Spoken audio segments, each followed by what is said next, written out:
Kung ayaw mo, sige ka. Isusumbong na lang kita kay ate. Hindi ko makalimutan ang mga salita niyang yun.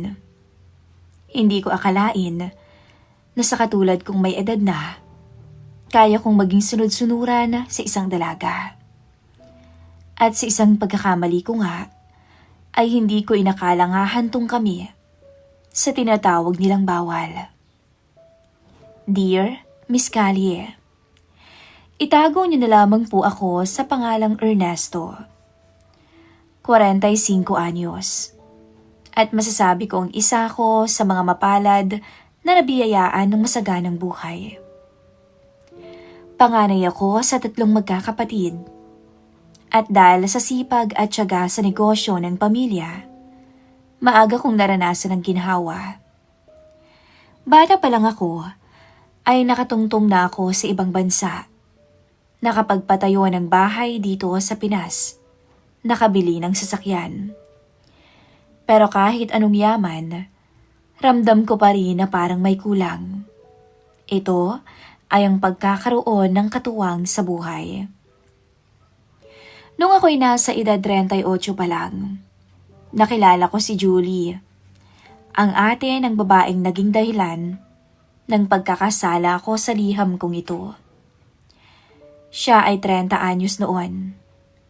Simple lang pero maayos magdala ng sarili. Napansin ko agad ang pagkakaiba niya sa mga babaeng nakakasalamuha ko sa lungsod. Hindi siya materialistic. Hindi mahilig sa magagarbong bagay. Sa tuwing nasa bahay siya ng kanyang mamagulang at nadadaanan ko, lagi siyang abala sa pag-aalaga sa pamilya. Siguro iyon ang dahilan kung bakit nahulog ang loob ko. Matagal ang naging panliligaw ko kay Julie. Hindi niya agad tinanggap ang alok ko nung una. Siguro dahil iniisip niya ang agwat ng edad namin. Pero nagpursigi ako. Ipinakita kung kaya kong ibigay ang buhay na hindi na siya mahihirapan. Sa huli pumayag din siya. Pagkalipas ng 2 taon, kinasal kami sa isang simpleng seremonya. Maganda ang naging buhay namin. Wala akong masabi kay Julie bilang asawa. Maasikaso, malambing, at maunawain siya palagi. Pero may isang bagay na hindi nabuo sa amin. Ang pagkakaroon ng anak. Ilang beses kaming sumubok. Ilang doktor na rin ang nilapitan namin. Pero palaging bigo. Hindi ko siya sinisisi. Sa halip tinanggap ko na siguro ay ito na ang kapalaran naming bilang mag-asawa. Hanggang dumating ang araw na nakisama sa amin sa Maynila ang nakababatang kapatid ni Mrs. Si Patricia. Naging inaanak ko ito dahil malapit din ang pamilya namin sa kanila. Dahil sa matagal na naging katiwala ng dad ko ang mga magulang nila sa probinsya. Siya ay 19 anyos pa lang noon. Bagong salta mula probinsya para mag-college dito sa Maynila. Sa unang tingin pa lang, alam kong hindi na siya ang batang nakikita ko noon tuwing umuwi kami sa probinsya. Ibang-iba na. Dalaga na siya. Maganda, sexy, mahaba ang buhok, at may mga matang tila na aakit. Sa umpisa, pinilit kong tingnan siya bilang nakababatang kapatid ni Mrs. Inisip ko, ako ang mas nakakatanda. Ako ang dapat magbigay ng gabay. Pero habang tumatagal na magkasama kami sa iisang bubong, nagsimula akong mabahala sa sarili ko. Napapansin ko na ang bawat kilos niya, kung paano siya kumain sa hapag, kung paano siya nagsusuklay sa sala habang nakatutok sa cellphone, at kung paano siya natutulog sa kwarto niya na kung minsan ay di nagsasara ng pinto. Isang gabi, nag-umpisa ang lahat. Nagising ako bandang 12:00 ng gabi para uminom ng tubig. Sa pagdaan ko sa may sala, nadatnan ko si Patricia na nakaupo sa may sofa. Nag-aaral. Suot ang maluwag at manipis na t-shirt at short. Hindi niya agad napansin na nandoon ako. Ang sipag naman mag-aral, sabi ko. Nagulat siya, sabay ngumiti. May exam po bukas, Ninong. Hindi pa kasi ako tapos mag-review eh. Tumango ako, pero hindi ko maiwasang pagmasdan siya. Ang ganda ng ngiti niya. Umupo ako sa kabilang sofa. Bata ka pa. Huwag mong sayangin ang oras mo sa pagpupuyat. Hindi mo alam sa kalusugan yan bumabawi, sabi ko. Napangiti siya ulit. Kayo nga po, gising pa eh. Dapat kayo rin matulog na. May halong biro sa boses niya. At doon ko napansin ang kakaibang tensyon. May punto ka, sabi ko nang nakangiti rin. Pero baka kasi may bantayan rin ako ngayong gabi. Tatahimik siya sandali nang sabihin ko yun. Maya-maya tumingin siya sa akin. At imbis na umiwas, tumawa siya ng mahina. Bantay ba talaga? O baka bantay-bantayan lang? Para akong binuhusan ng malamig na tubig nang marinig yun. Sa edad kong to, bihira na akong makaramdam ng ganoong klaseng thrill. Hindi ko alam kung biro lang yon o may ibang ibig sabihin. Pero simula nung gabing yon, iba na ang naging tinginan namin. Minsan kapag si Mrs. ay nasa kusina o abala sa ibang gawain, nauhuli ko si Patricia na nakatingin sa akin. Kapag nagkakasalubong kami sa pasilyo, parang may tensyon na hindi ko maipaliwanag. Isang hapon, nasa kwarto ako at nagbabasa ng dyaryo. Nung biglang kumatok si Patricia. Ninong, pwede po ba akong makihiram ng libro, yung tungkol sa business? Tanong niya. Sige, tuloy ka iha.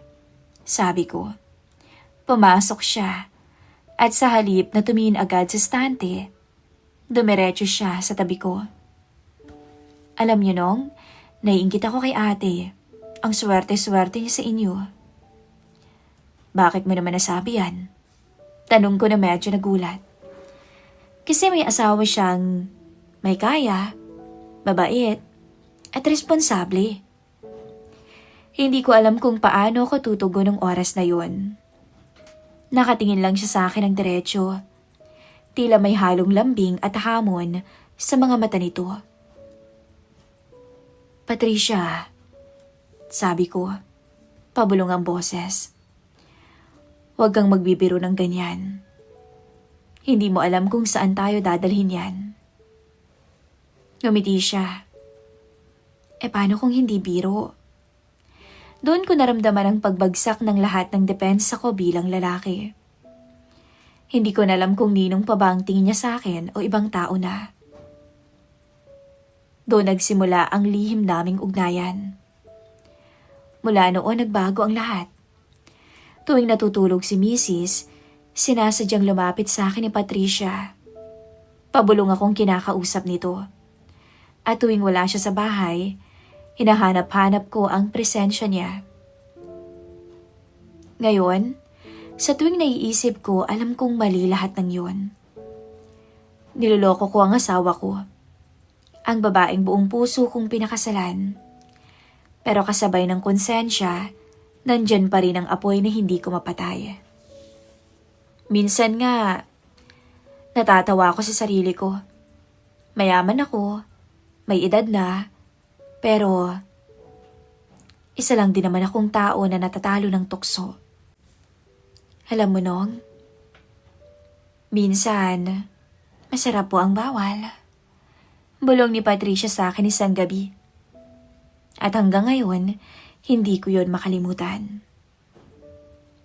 Isang hapon, abala ako sa pag-aayos ng mga papeles sa isang kwarto na parang opisina ko na rin sa bahay. Nung biglang bumukas ang pinto at dumating si Patricia. Halata agad ang inis sa mukha niya habang hawak ang cellphone niya. Ninong, halos pasigaw niyang sabi. Nasira po yung phone ko, hindi na gumagana. Paano na to? Kailangan ko pa naman to para sa school. Napabuntong hininga ko at tiningnan siya. Isip bata pa rin talaga minsan kahit dalaga na.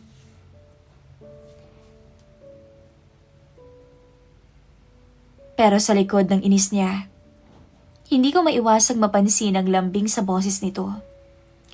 Di bumili ka ng bago. Sagot ko ng diretsyo. Paano po? Wala naman akong pera. Ayaw ko rin sabihin kay ate kasi siguradong sermon ang abot ko. Nilapit niya sa akin ang sirang cellphone niya na halos nakanguso ang itsura. Kayo na lang po ang bahala. Ibili niyo na lang ako ng bago. Umiling naman ako. Patricia, hindi pwedeng palihim. Dapat ipaalam mo sa ate mo. Kung ako ang gagastos, kailangan alam niya. Namilog ang mata niya nung oras na yon. At napalapit bigla sa mesa ko. Noong naman, mahinang tugon niya na may halong pakiusap. Hindi ba pwedeng sa atin na lang to? Wala namang makakaalam. Para na lang akong may maliit na sikreto kay ate. Ano bang kapalit kung sakali? Tanong ko, napilit kong ginawang biro ang lahat. Gumiti siya. Yung ngiting parang inosente pero may halong hamon. Simple lang po. Massage na lang. Lagi kasi kayong stress sa negosyo. Lagi kayong nagkukulong dito. Ako na pong bahala sa inyo. Basta cellphone ang kapalit. Natigilan ako sa hamon niya. Hindi ko alam kung tatawa ba ako o tatanggi agad. Pero bago pa ako makasagot, inilapit na niya ang mga kamay niya sa balikat ko at sinimulan akong imasahe. Teka Pat, pabulong kong sabi. Relax lang po Nong. Bulong niya. Hindi naman tumasama, di ba? Minamassage ko lang naman po kayo.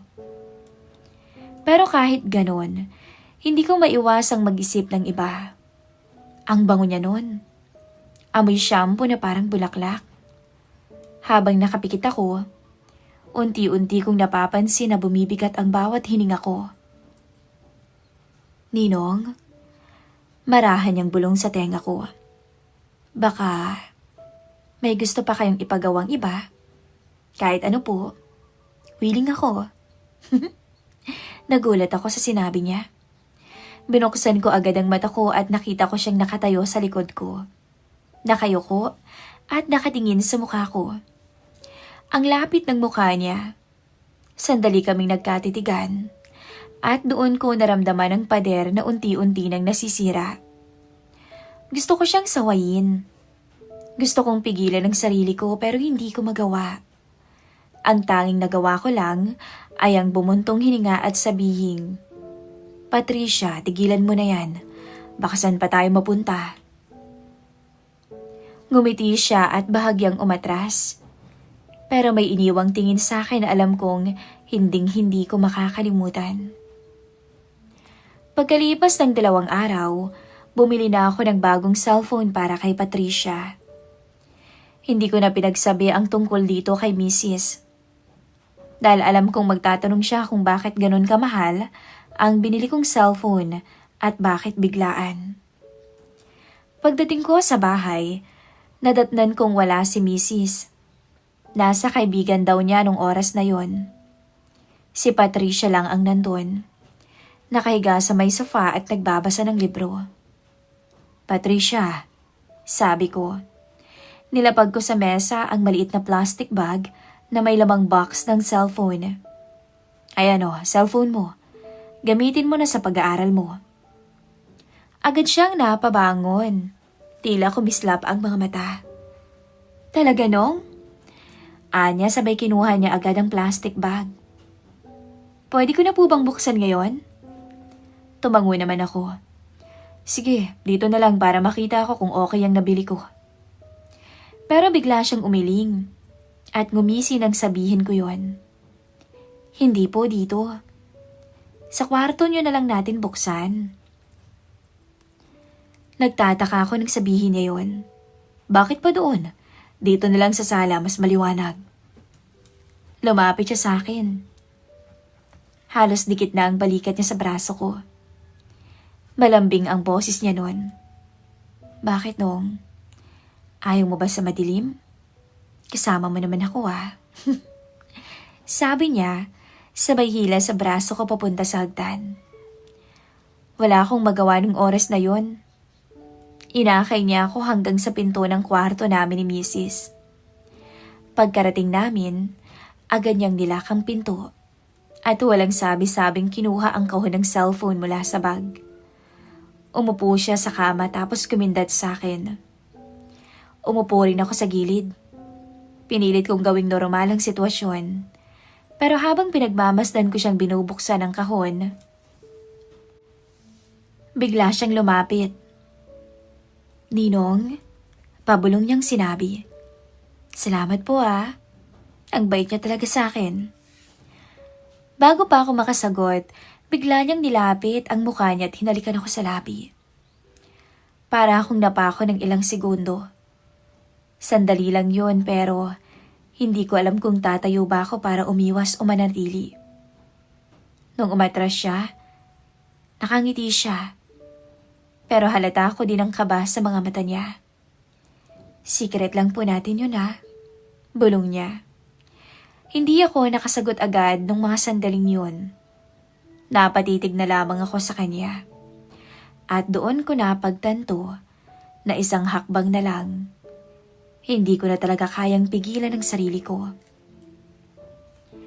Simula nung halikan ako ni Patricia sa kwarto namin ni Mrs., hindi na ako mapakali. Sa bawat araw na lumilipas, parang lalo akong hinihila papalapit sa kanya. Kapag nagkakapi ako sa umaga, nandun lang siya nakangiti sa akin. Kapag umuwi ako mula sa opisina, siya agad ang bumubungad. Sabay alok ng pagkain o magkukwento tungkol sa klase niya. Ayoko mang aminin pero nasanay na akong hinahanap-hanap ang boses at presensya niya. Minsan, kapag nasa sala ko, bigla niyang isasandal ang ulo niya sa balikat ko habang nanunood ng TV. Ninong, ang sarap po ng buhay dito sa Maynila. Sana dito na lang ako palagi. Kasama kayo. Sabi pa niya minsan. At kahit alam kong biro lamang iyon, may kung anong apoy na dumadaloy sa katawan ko. Isang gabi, habang nagkukwento kami o nagkukwentuhan kami, bigla siyang nagsalita ng bagay na hindi ko inaasahan. Nong? Sabi niya habang nakahiga sa may sofa at hawak ang bagong cellphone. Alam niyo ho ba, may boyfriend na ako sa school. Ewan ko pero para akong nanlumo nang malaman ko yun. Pilit kong pinanatiling kalmado ang mukha ko para hindi mahalata. Ganun ba? Bakit ngayon mo lang sinabi? Umikot siya ng tingin at ngumiti. Kasi baka pagalitan ako ni ate kapag nalaman niya. Tsaka baka kayo rin magalit. Natawa ko. Bakit naman ako magagalit? Isa pa ay may karapatan ka ring magmahal. Pero sa loob-loob ko galit ako. Hindi ko alam kung bakit ako nagsiselos. Hindi ba't ako ang mas may kasalanan? Ako ang mas nakakatanda, may asawa, at ninong pa niya. At ngayon, heto ako. Parang batang natatalo sa isang laro. Ano bang pangalan niya? Tanong ko kahit ayoko talagang marinig. Si Kevin po, sagot niya. Pero wag kayong mag-alala. Kahit may boyfriend na ako, kayo pa rin ang gusto kong kasama. Hindi ko alam kung paano ko tatanggapin ang sinabi niyang yun. Sa isang banda, parang dinurog ang puso ko. Pero sa kabilang banda, may apoy na naman na biglang nabuhay. Pero ilang sandali lang, lumapit siya sa akin. Tsaka umupo sa tabi ko. Alam niyo, Ninong? Bulong niya. Kahit may Kevin na ako, wala pa pong nangyayari. Hindi ko ba binibigay, Nong? Napatingin ako bigla sa kanya sa gulat. Hindi ako makapagsalita. Ngumiti siya. Tsaka halos dinikit ang labi sa tenga ko. Kung gusto nyo, kayo na po ang mauna. Makabawi man lang sa inyo. Tila musika ang narinig ko sa kanya nung oras na yon. Para akong kinukuyog ng dalawang magkasalungat na boses sa isip ko. Isa na nagsasabing tumigil ka na bago pa mahuli ang lahat. At isa na bumubulong na ito na ang pagkakataon mo. Hanggang sa dumating ang isang gabi na hindi ko makakalimutan. Mahina si Mrs. noon. Nilalagnat siya buong araw at halos hindi na bumangon sa higaan. Inasikaso ko siya, pinainom ng gamot, pinunasan ng bimbo at siniguradong komportable siya sa pagtulog. Bandang hapon, nakatulog siya ng mahimbing. Pero may konting lagnat pa rin at malalim pa ang paghinga. Akala ko'y magiging payapa na ang buong gabi. Hanggang sa biglang tumunog ang cellphone ko. Isang text mula kay Patricia. Puntahan niyo po ako sa kwarto, please. Hindi ko alam kung anong puwersa ang nagtulak sa akin, pero tumayo ako. Maingat kong binuksan ang pinto namin. Nilingon ko si Mrs. Tulog pa rin. At saka ako dahan-dahang naglakad papunta sa kwarto ni Patricia. Pagkarating ko, nabungaran ko siyang nakaupo sa gilid ng kama. Suot ang simple at manipis na pambahay. Nakangiti siya nung time na yon habang hawak ang cellphone na binigay ko. Akala ko hindi na kayo darating eh. Sabi pa niya. Patricia, pilit kong pinakalma ang boses ko. Alam mong hindi pwede to. Si ate mo eh. Pero bago ko pa matapos ang sasabihin ko, unti-unti siyang tumayo. At sa harapan ko, isa-isang kinalas niya ang suot niyang pambahay. Tuluyang bumungad sa akin ang makinis niyang balikat, leeg, mahabang hita at lahat-lahat sa kanya. Nabahinto ako. Sa edad kong 45, marami na rin akong nasilayan. Pero ibang klase ang tanawing nasa harapan ko ngayon.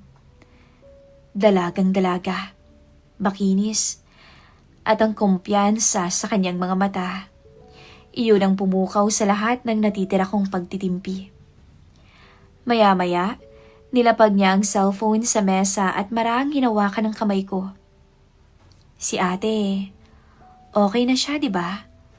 Baka pwedeng ako naman ang asikasuhin mo. Gusto kong umatras tong oras na yon. Pero imbis na lumayo ako, lalo akong hinila ng mga mata niya. May apoy sa tingin niya. Isang apoy na matagal ko nang nararamdaman, pero ngayon lang umalab ng todo. Nong, bulong niya habang nakadikit ang labi niya sa tenga ko. Ayaw mo bang subukan natin? Kahit ngayong gabi lang, habang may pagkakataon pa. Sa puntong yun, namalayan ko na lang ang sarili ko na kusa ng tumutugon sa dalaga. Ang kamay ko na sana'y tatanggi, ay siya na mismo ang naglapit sa bewang niya. At bago ko pa maisip ang anumang dahilan para tumanggi, ay tuluyan ang naglapat ang labi naming dalawa. Maalab, matamis, at puno ng pangako ng kasalanan. Sa kabilang silid naroon ang misis ko, nagliliyab pa rin sa init ng lagnat. Pero sa kwarto ni Patricia, ibang init ang bumabalot sa aming dalawa. Umabot sa puntong humiga siya ng dahan-dahan sa kama. Hawak ang kamay ko na parabang hinihila ako papalapit. At doon na tuluyang naganap ang bawal na sandali na nagpawala sa akin sa katinuan. Iyon ang unang gabi na pinili kong magkasala. Mula nung gabing yon sa kwarto ni Patricia, nag-iba na ang lahat. Hindi na yon isang beses na pagkakasala lang. Naging paulit-ulit, naging lihim na relasyon, At kahit alam kong may boyfriend siya, hindi ko na siya kayang bitawan. Para bang ako ang mas pinili niya tuwing gabi kahit kay Kevin siya nagte-text araw-araw. Tuwing wala si Mrs., kami ng dalaga ang magkasama. Minsan simpleng yakap at halik lang. At sa bawat araw, mas lalo kong nararamdaman na dapat sa akin lang siya, kahit alam kong hindi dapat. Pero isang hapon, muntik na kaming mabuking ni Mrs. Nasa kusina si Patricia noon, naghuhugas ng plato. Maya-maya, lumapit ako ng kaunti. Inilapit ko ang mukha ko sa gilid ng kanyang tenga. Ang sipag mo naman, bulong ko. Kung alam mo lang, kanina pa kita tinitignan. Napangiti siya, pero hindi lumingon sa akin. Noong naman, baka marinig tayo. Pero imbis na lumayo, siya pa ang bahagyang umusod palapit sa akin. Napayakap tuloy ako sa bewang niya nang hindi sinasadya. Nang biglang bumukas ang pinto. Ernesto, tawag ni Mrs. Hawak ang balit na tuwalya. Pawisan pa galing sa kwarto. Ano ginagawa mo dyan? Para akong napatigil. Mabilis akong umatras. Kunwari umiinom ng tubig sa baso. Si Patricia naman, tuloy lang sa paghuhugas. Parang walang nangyari. Wala. Sagot ko. Pinilit kong maging kalmado. Tinitingnan ko lang kung tapos na siyang maghugas para makakain na tayo. Napatingin si Mrs. kay Patricia. Tsaka bumaling ulit sa akin. Ang lapit mo naman dyan. Parang tinutulungan mo na siya eh. Ngumiti lang si Patricia nang hindi lumilingon. Sininong kasi ate. Pinapagalitan ako kasi raw inuubos ko yung tubig. Natawa na lang si Mrs. at umiling. Ikaw talaga, Pat? Sabi nito. At doon lang ako nakahinga ng matiwasay. Pero sa isip-isip ko, alam kong isang maling kilos na lang, pwede na kaming mahuli. Pag-alis ng asawa ko pabalik sa kwarto, nagkatinginan kami ng dalaga. Ngumiti siya tsaka nagsalita ng mahina. Ang bilis mo naman kabahan nung. Pero aminin mo, nakaka-excite yung muntik na tayong mahuli no. At doon ko napagtanto kung gaano kalakas ang loob ni Patricia sa ganung bagay. Napailing na lang ako nang nakangiti tsaka umalis sa tabi niya. Lumipas pa ang mga araw. Isang umaga, masama ang pakiramdam ko. Mabigat ang ulo ko at tila nilalagnat. Naisip kong manatili na lang sa bahay at magpahinga. Si Mrs. naman maagang umilis para mamalengke. Ako'y nakahiga lang sa sofa, nagkukubli sa kumot dahil nilalamig ang pakiramdam. Akala ko mapapanatag akong mag-isa, pero tumunog ang cellphone ko. Isang text mula kay Patricia. Nong, puntahan niyo ako sa kwarto, ngayon na. Napailing ako. Agad ako nag-reply. Hindi pwede, Patricia. Masama ang pakiramdam ko, wala akong lakas. Mabilis ang reply niya. Kung ayaw niyo, sige ka. Isusumbong kita kay ate. Nanlamig ako at natakot sa nabasa ko. Hindi ko alam kung biro yun o totoo. Pero sapat yun para kabahan ako. Kaagad akong sumagot. Patricia, huwag mong idadamay ang ate mo. Alam mong wala siyang dapat malaman. At sumagot siya ng huling linya. Di pumunta ka na lang.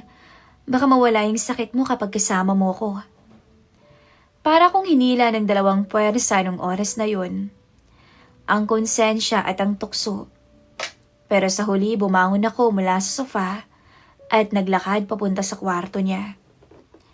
Pagbukas ko ng pinto, nandun siya.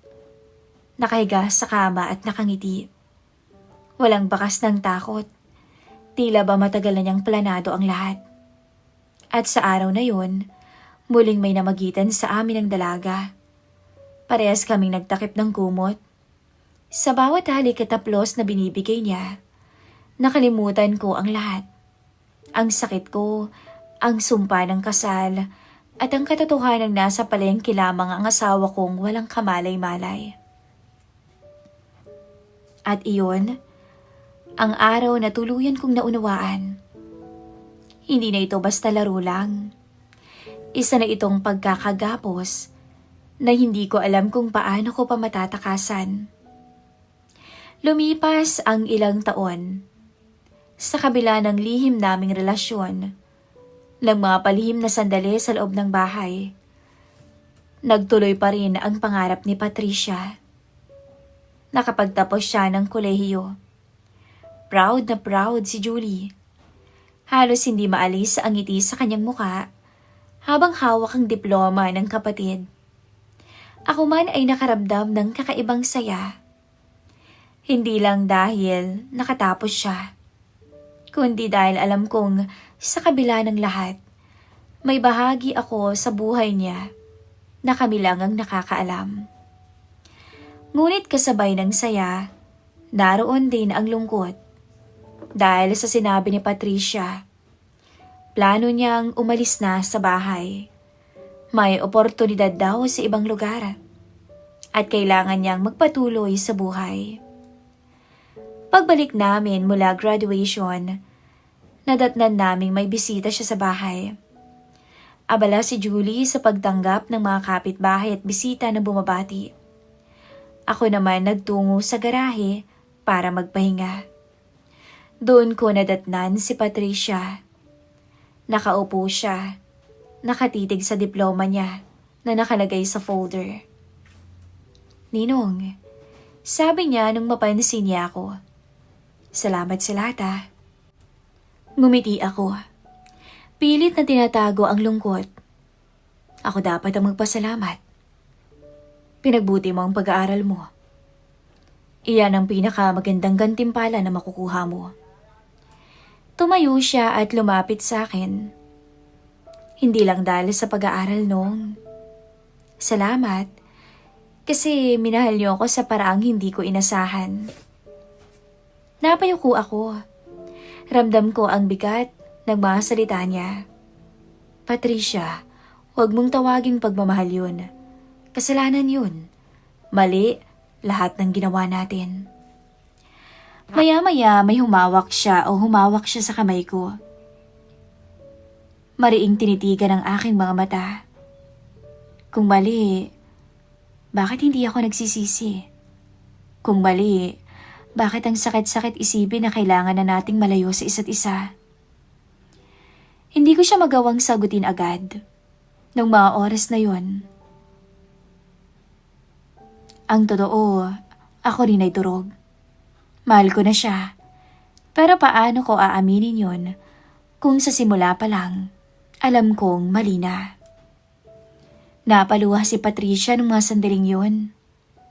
Ninong, baka ito na ang huli nating pagkakataon. Pagkasabi niya noon, hinaplos ko ang buhok niya at sa huling sandali, dayakap ko siya ng mahigpit. Doon bumigay ang mga luha ko. Mahal din kita, Patricia. Pero hanggang dito na lang. Hindi ko kayang sirain ang buhay ng ate mo. Hindi ko kayang tuluyang maging dahilan ng pagkakasira ng pamilya natin. Matagal kaming nagyakapan, walang salita, at tanging mga hikbi lamang ang maririnig sa kanya. At nang kumalas siya, ngumiti siya sa kabila ng luha. Basta noong tandaan mo, kahit anong mangyari, kayo ang unang minahal ko ng totoo. At saka siya tumalikod. Hawak ang diploma. Papasok sa loob para ipagdiwang ang kanyang graduation. Naiwan akong nakatayo na sa garahe. Ramdam pa rin ang init ng mga yakap niya. Pero alam kong yun na ang huling gabing may kami. Lumipas pa ang mga taon, nagpatuloy ang buhay ko kasama si Julie. Unti-unti, naging normal muli ang lahat. Sa mata ng iba, isa kaming masayang mag-asawa na nagtataguyod ng negosyo at pamilya. Ngunit sa loob ko, dala-dala ko pa rin ang lihim na alaala ng nakaraan. Ang mga gabing kasama ko si Patricia. Ang mga bulong niya na hanggang ngayon ay nakaukit pa rin sa isip ko. Hanggang isang araw, dumating ang isang text na gumulat sa akin. "Ninong, ikakasal na ako. Sana makapunta kayo." Para akong tinamaan ng kidlat. Ilang taon ko siyang hindi nakita at heto siya. Nag-aanyaya. Sa halip na saya, selos at lungkot ang naramdaman ko. Parang biglang nabunot ang puso ko mula sa dibdib ko. Sa isip ko, bumalik lahat ng alaala ko. Ang unang halik namin sa kwarto, ang mga gabing muntik kaming mahuli, ang mga yakap na puno ng lambing. At ngayon, lahat iyon magiging alaala na lang. May ibang lalaking aako sa kanya. May ibang lalaking magiging asawa niya. Napaupo ako ng matagal habang hawak ang cellphone ko. Kung pupunta ako, tanong ko sa sarili ko, kaya ko bang makita siyang nakaputi habang pinapakasalan ang ibang lalaki? Kaya ko bang umiti sa harap niya, gayong alam kong minsan ay ako ang naging una sa buhay niya? Ngunit kung hindi ako pupunta, hindi ba't para ko na ring tinakwil ang lahat?